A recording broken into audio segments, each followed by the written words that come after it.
Hello friends, welcome to Thaniyoruvan YouTube channel. Okay, இன்றைக்கி நம்ம வந்து டோஃபு தான் வந்து பண்ண போகிறோம். அதுக்காக நான் டோஃபு எடுத்திருக்கேன். இதில் வந்து 31 கிராம் ப்ரோட்டீன் வந்து இருக்குது இந்த 200 கிராம் டோஃபுவில் வந்து.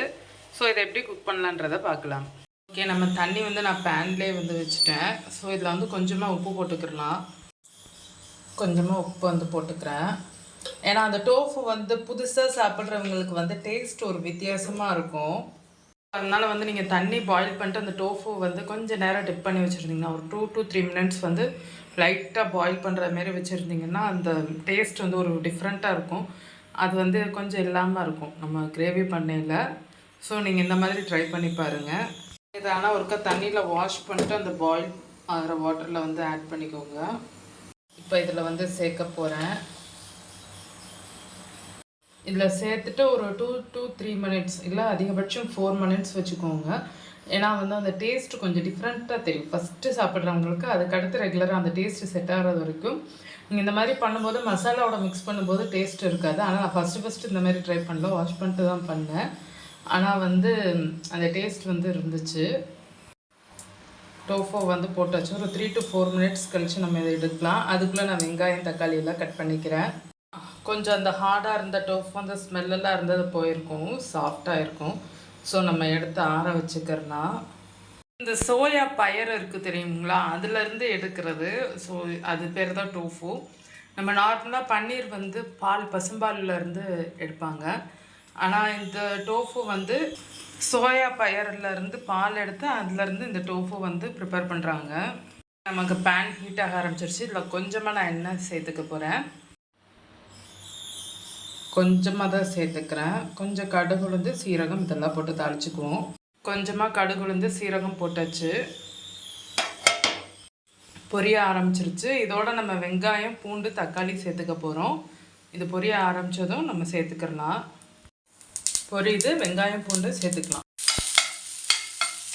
பெரிய வெங்காயமாக இருந்துச்சுன்னா நல்லா பெரிய வெங்காயம் ஒரு இது எடுத்துக்கோங்க. மீடியம் சைஸ் வெங்காயம்னா 2 எடுத்துக்கோங்க. என்ன வேணும்னா இன்னும் கொஞ்சம் சேர்த்துக்கோங்க உங்களுக்கு வேணும்னா. எனக்கு இந்த அளவு போதுமானதுன்னு நினைக்கிறேன். இதோட உப்பு கொஞ்சம் சேர்த்துக்கிறேன். கொஞ்சமாக மட்டும் எண்ணெய் சேர்த்துக்கிறேன். 10 எண்ணெய் இருக்குது, லைட்டாக எண்ணெய் சேர்த்துக்கிறோம், ரொம்ப வேண்டாம்.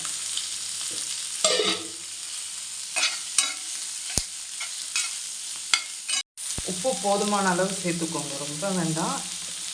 தேவைப்படுற அளவு சேர்த்துக்கோங்க. வந்து நான் 1 சேர்த்துருக்கேன். உங்களுக்கு எவ்வளோ தக்காளி வேணுமோ நீங்கள் அந்தளவுக்கு சேர்த்துக்கிறலாம். இது கூட மிளகாய் பொடி, குழம்பு மசாலா பொடி, மல்லிப்பொடி போட்டிருக்கேன். உங்களுக்கு மஞ்சள் பொடியும் வேணும்னா நீங்கள் ஆட் பண்ணிக்கோங்க. இதோட கொஞ்சமாக தண்ணி சேர்த்துக்கோங்க. தக்காளி கொஞ்சம் அரை வேக்காடாக வதங்கினதுக்கப்புறம் சேர்த்துட்டு தண்ணி சேர்த்துட்டு கொஞ்சோண்டு ஒரு ஸ்பூன் அளவு, டீஸ்பூன் அளவு கடலை மாவு இதையும் மிக்ஸ் பண்ணிக்குவோம். அப்போ தான் திக்னஸ்க்கு. உங்களுக்கு ஃப்ரெஷ் க்ரீம் நீங்கள் வந்து சேர்த்திங்கன்னா சேர்த்துக்கிறலாம். நல்லா மிக்ஸ் பண்ணி விட்டுக்கோங்க. கொஞ்சம் கூட தண்ணி சேர்த்துக்கோங்க. உங்களுக்கு டோஃபு ஆட் பண்ணையில் இந்த பதத்தில் இருந்தால் போதும். கடலை மாவு நீங்கள் தண்ணியை கரைச்சிட்டு கூட நீங்கள் வந்து ஊற்றிக்கிடலாம். நான் போட்டது கொஞ்சம் 1-2 கெட்டிக்கிட்டே நிற்கிது. அது வந்து நீங்கள் அந்த மசாலா வதக்கையிலே போட்டுக்கிடலாம். நான் எண்ணெயுமே கொஞ்சம் கம்மியாக தான் போட்டேன். இதோட நம்ம டோஃபு போட்டுக்கிடலாம்.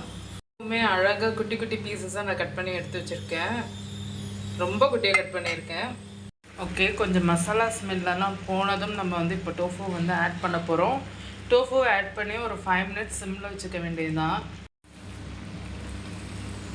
இந்த டோஃபுலாம் வந்து ஃபுல்லாக ஆட் பண்ணி மசாலாவோட நம்ம சேர்க்க போகிறோம். ஆல்ரெடி குட்டி குட்டியாக தான் கட் பண்ணி வச்சுருக்கேன். உங்களுக்கு வேணால் நீங்கள் துருவுறது மாதிரினா கொஞ்சம் கையிலே வந்து கூட நீங்கள் இந்த மாதிரி வந்து கொஞ்சம் நசுக்கி போடணும்.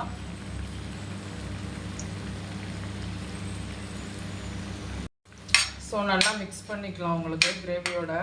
உங்களுக்கு வந்து உப்பு, கொஞ்சம் காரம், அப்புறம் வந்து தக்காளி பிடிப்பு வேணுன்னா இன்னும் கொஞ்சம் நீங்கள் ஆட் பண்ணிக்கோங்க. எனக்கு இதுவே போதுமான அளவு.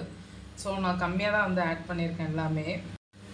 டேஸ்ட்டு பார்த்ததில் உப்பு மட்டும் கம்மியாக இருக்குது, அது மட்டும் நான் ஆட் பண்ணிக்கிறேன். மட்டும் கொஞ்சம் எக்ஸ்ட்ராவாக ஆட் பண்ணியாச்சு. அதையும் மிக்ஸ் பண்ணி விட்டு சிம்மில் வச்சுக்கோங்க. இங்கே நான் டேஸ்ட் பார்க்குறேன்.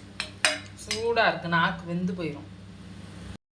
ஒரு நிமிஷமாவது வந்து நீங்கள் வந்து லோ ஃப்ளேமில் வச்சுட்டு அப்படியே அடுப்பை அமர்த்திடுங்க. அதுவே அப்படியே இந்த மசாலா செட் ஆகிடும். மசாலாவும் நம்ம கம்மியாக போட்டதுனால கொஞ்சம் அது மிக்ஸ் ஆகும்.